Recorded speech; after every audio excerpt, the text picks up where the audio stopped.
ನಮಸ್ಕಾರ. ನಾನು ನಿಮ್ಮ ಭಾಗ್ಯನಾರಾಯಣ ಬುಕ್ಕವರಪು. ನೀವು ನೋಡ್ತಾ ಇದ್ದೀರಿ ಸುದ್ದಿ ಸರ್ಕಲ್.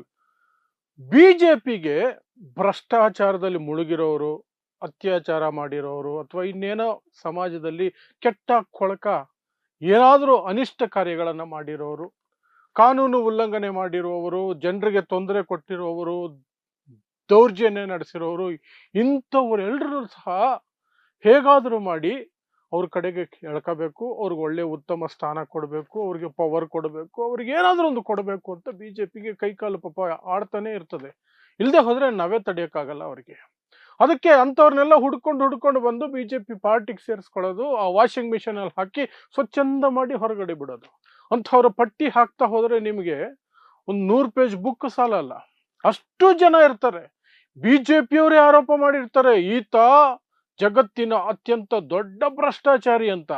ಮಾರನೇ ದಿನ ಅವನೇನಾದ್ರೂ ಬಿಜೆಪಿಗೆ ಸೇರ್ಕೊಂಡ್ರೆ ಅವನು ಸ್ವಚ್ಛಂದ ವ್ಯಕ್ತಿ, ಅಂಥವ್ರ ಮೇಲೆ ಪ್ರೀತಿ ಜಾಸ್ತಿ. ಅಂತಹದೇ ಒಂದು ಕೃತ್ಯವನ್ನ ಈಗ ದೆಹಲಿಯಲ್ಲಿಯೂ ಸಹ ಮಾಡಿದ್ದಾರೆ.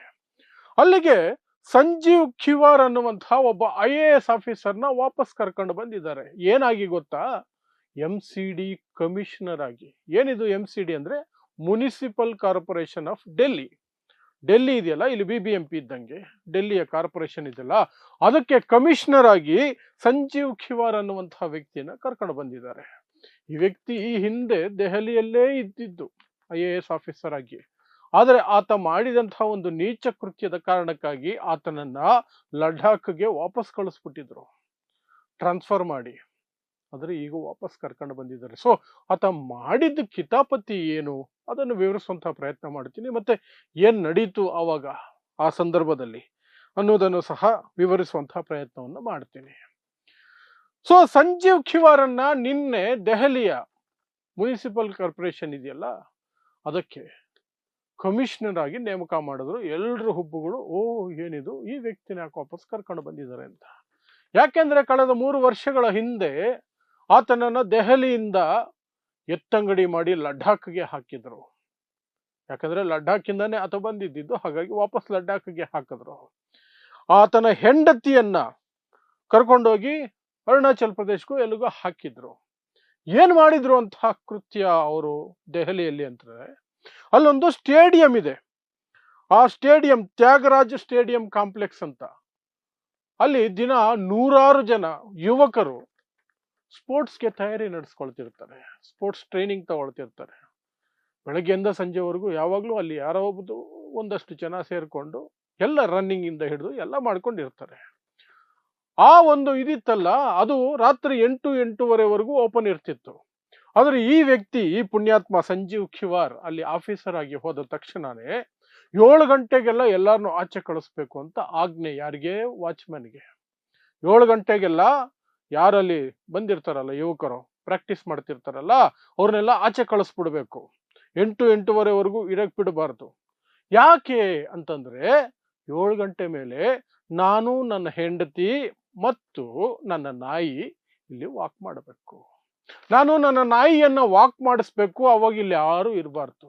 ನಮ್ಮ ಅಪ್ಪನ ಮನೆ ಆಸ್ತಿ ಇದು. ನಾನು IAS ಆಫೀಸರ್ ಅಂದ್ರೆ ನಮ್ಮ ಅಪ್ಪನ ಮನೆ ಆಸ್ತಿ ಈ ಸ್ಟೇಡಿಯಂ ಅನ್ನೋ ತರ ಬಿಹೇವ್ ಮಾಡಿರ್ತಾರೆ ಆ ಮನುಷ್ಯ.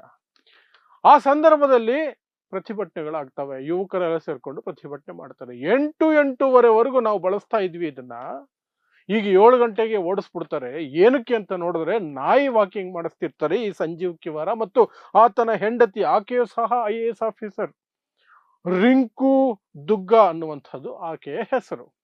ಅವರಿಬ್ರು ನಾಯಿನ ವಾಕ್ ಮಾಡಿಸೋದಕ್ಕೆ ಇಡೀ ಸ್ಟೇಡಿಯಂ ಖಾಲಿ ಮಾಡಬೇಕು ಪ್ರತಿದಿನ. ಯಾವತ್ತೋ ಒಂದಿನ ಅಲ್ಲ, ಪ್ರತಿದಿನ ಟೈಮಿಂಗ್ಸ್ ಫಿಕ್ಸ್ ಮಾಡ್ಬಿಟ್ಟವ್ರೆ. 7-7:15 8-8:30ವರೆಗೂ ಇವ್ರು ನಾಯಿನ ವಾಕ್ ಮಾಡಿಸೋದಕ್ಕೆ ಅದು ಸ್ಟೇಡಿಯಂ ಫುಲ್ ಖಾಲಿ ಬಿಟ್ಬಿಡ್ಬೇಕು, ಫುಲ್ ಖಾಲಿ ಬಿಡ್ಬೇಕು ಅಂತ.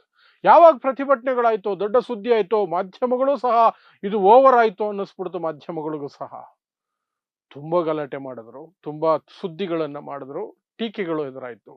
ವಿಧಿ ಇಲ್ಲದೆ ಕೇಂದ್ರ ಸರ್ಕಾರ, ಆಗ್ಲೂ ಸಹ 2022ರಲ್ಲಿ ಬಿಜೆಪಿ ಸರ್ಕಾರನೇ ಇದ್ದಿದ್ದು, ಮೋದಿ ಸರ್ಕಾರನೇ ಇದ್ದಿದ್ದು, ಇದೇ ಗೃಹ ಮಂತ್ರಿ ಅಮಿತ್ ಶಾನೇ ಗೃಹ ಮಂತ್ರಿ ಆಗಿದ್ದಿದ್ದು, ಒಂದು ಆದೇಶವನ್ನು ಹೊರಡಿಸಿದ್ರು.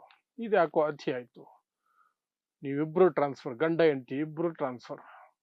ಗಂಡ ಸಂಜೀವ್ ಕಿವಾರ್ ಲಡಾಖ್ಗೆ ಹೆಂಡತಿ ಅರುಣಾಚಲ್ ಪ್ರದೇಶಕ್ಕೆ ಟ್ರಾನ್ಸ್ಫರ್ ಮಾಡಿ ಬಿಸಾಕಿದ್ರು. ಆ ನಂತರ ಅಲ್ಲಿನ ಕೇಜ್ರಿವಾಲ್ ಸರ್ಕಾರ ಒಂದು ಆದೇಶವನ್ನು ಹೊರಡಿಸ್ತು, ಪ್ರತಿಯೊಂದು ಸ್ಟೇಡಿಯಂ ಸಹ ರಾತ್ರಿ 10 ಗಂಟೆಗಳವರೆಗೂ ಸಾರ್ವಜನಿಕರ ಉಪಯೋಗಕ್ಕೆ ಓಪನ್ ಇರುತ್ತೆ ಅಂತ. ಈ ಘಟನೆಯ ಕಾರಣಕ್ಕಾಗಿ ಅದೊಂದು ಲಾಭ ಆಯಿತು. ಆದರೆ ಈತ ನಡೆಸಿದಂತಹ ದಾದಾಗಿರಿ ಇತ್ತಲ್ಲ, ಅದನ್ನ ಎಲ್ಲರೂ ಟೀಕೆ ಮಾಡಿದ್ರು, ಎಲ್ಲ ಆಯಿತು. ಆದರೆ ಈಗ ನಿನ್ನೆ ಇದ್ದಕ್ಕಿದ್ದ ಹಾಗೆ MCDಯ ಈಗಿನ ಕಮಿಷನರ್ ರಿಟೈರ್ ಆಗ್ತಿರುವಂತಹ ಸಂದರ್ಭದಲ್ಲಿ ಇದೇ ಸಂಜೀವ್ ಕಿವಾರ್ನ ಇದೇ ಗೃಹ ಇಲಾಖೆ ಕಮಿಷನರ್ನ ನೇಮಕ ಮಾಡೋದು ಗೃಹ ಇಲಾಖೆ, ಯಾಕಂದ್ರೆ ಕೇಂದ್ರಾಡಳಿತ ಪ್ರದೇಶ ದೆಹಲಿ. ಹಾಗಾಗಿ ಕಮಿಷನರ್ ಅನ್ನ ಅಮಿತ್ ಶಾ ಖಾತೆ ಅಥವಾ ಅಮಿತ್ ಶಾ ನಿರ್ವಹಿಸುವಂತಹ ಗೃಹ ಇಲಾಖೆನೆ ನೇಮಕ ಮಾಡೋದು. ಆ ವ್ಯಕ್ತಿನ 3 ವರ್ಷಗಳ ನಂತರ ಈಗ ವಾಪಸ್ ಕರ್ಸ್ಕೊಳ್ತಿದ್ದಾರೆ ಆಸ್ ಅ ಕಮಿಷನರ್. ಯಾಕೆ ಆತನ ಮೇಲೆ ಪ್ರೀತಿ? ಇಡೀ ದೆಹಲಿಯಲ್ಲಿ ಅಥವಾ ಇಡೀ ದೇಶದಲ್ಲಿ ಬೇರೆ ಯಾರೂ ಇಲ್ವಾ ದೆಹಲಿಯ ಕಾರ್ಪೊರೇಷನ್ ನಲ್ಲಿ ಕಮಿಷನರ್ ಆಗಿ ಕೆಲಸ ನಿರ್ವಹಿಸೋದಕ್ಕೆ? ಆ ಶಕ್ತಿ ಇರೋರು ಯಾರು ಇಲ್ವಾ? ಅದು ಇನ್ನು 2 ತಿಂಗಳಲ್ಲಿ ಬಜೆಟ್ ಇದೆ, 1 ತಿಂಗಳಲ್ಲಿ ಬಜೆಟ್ ಇದೆ, 2 ಅಲ್ಲ 1 ತಿಂಗಳಲ್ಲಿ ಬಜೆಟ್ ಇದೆ. ಆ ಸಂದರ್ಭದಲ್ಲಿ ಈ ಸಂಜೀವ್ ಕಿವಾರ್ ಅನ್ನುವಂತಹ ಆ ರೀತಿ ಮಸಿ ಬಳಸ್ಕೊಂಡು ಹೋದಂತಹ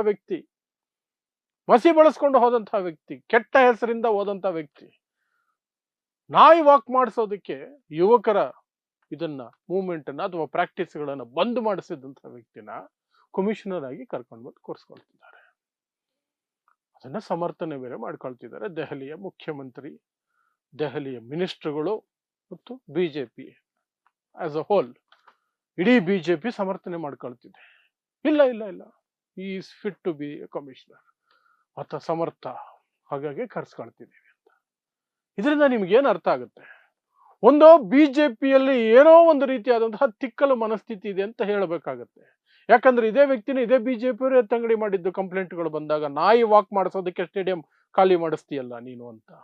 ಈಗ ಅದೇ ವ್ಯಕ್ತಿಯನ್ನ 3 ವರ್ಷ ಕಳೆದ ಮೇಲೆ ವಾಪಸ್ಸು ಇವರೇ ರಿಕ್ವೆಸ್ಟ್ ಮಾಡ್ಕೊಂಡು ಕರ್ಸ್ಕೊಳ್ತಿದ್ದಾರೆ ಕಮಿಷನರ್ ಆಗಿ. ಸೊ ಅಲ್ಲಿಗೆ ಬಿಜೆಪಿ ಪರವಾಗಿ ಏನೋ ಮನಸ್ಥಿತಿ ಇರಬಹುದು ಆ ವ್ಯಕ್ತಿಗೆ.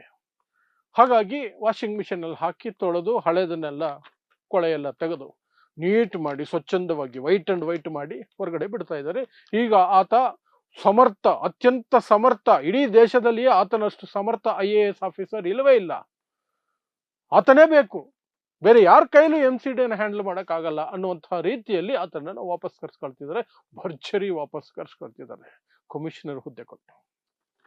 ಸೊ ನೀವು ಅರ್ಥ ಮಾಡ್ಕೊಳ್ಬಹುದು ಬಿಜೆಪಿಯ ಮನಸ್ಥಿತಿ ಏನು, ಅವ್ರು ನಡ್ಕೊಳ್ಳೋದೇನು, ಮಾತಾಡೋದೇನು, ಮಾಡೋದೇನು. ಏನು ಹೆಚ್ಚಿಗೆ ಹೇಳೋಕ್ ಬೇಕಾಗಿಲ್ಲ, ನಿಮ್ಗೆ ಅರ್ಥ ಆಗಿರುತ್ತೆ. ಪೂರ್ತಿ ವಿವರಗಳನ್ನು ಕೊಟ್ಟಿದ್ದೀವಿ. ಓಕೆ, ಸೊ ಇದಿಷ್ಟು ದೆಹಲಿ MCDಗೆ ಬರ್ತಾ ಇರುವಂತಹ ಹೊಸ ಕಮಿಷನರ್ ವಿಚಾರವಾಗಿ ನಿಮಗೆ ಗೊತ್ತಿರಬೇಕಾದ ವಿಚಾರಗಳು. ಇಂಥದ್ದೇ ವಿಶೇಷ ಸುದ್ದಿಗಳಿಗಾಗಿ ನೋಡ್ತಾ ಇರಿ ಸುದ್ದಿ ಸರ್ಕಲ್. ನಾನು ನಿಮ್ಮ ಭಾಗ್ಯನಾರಾಯಣ ಬೊಗವರಪೋ.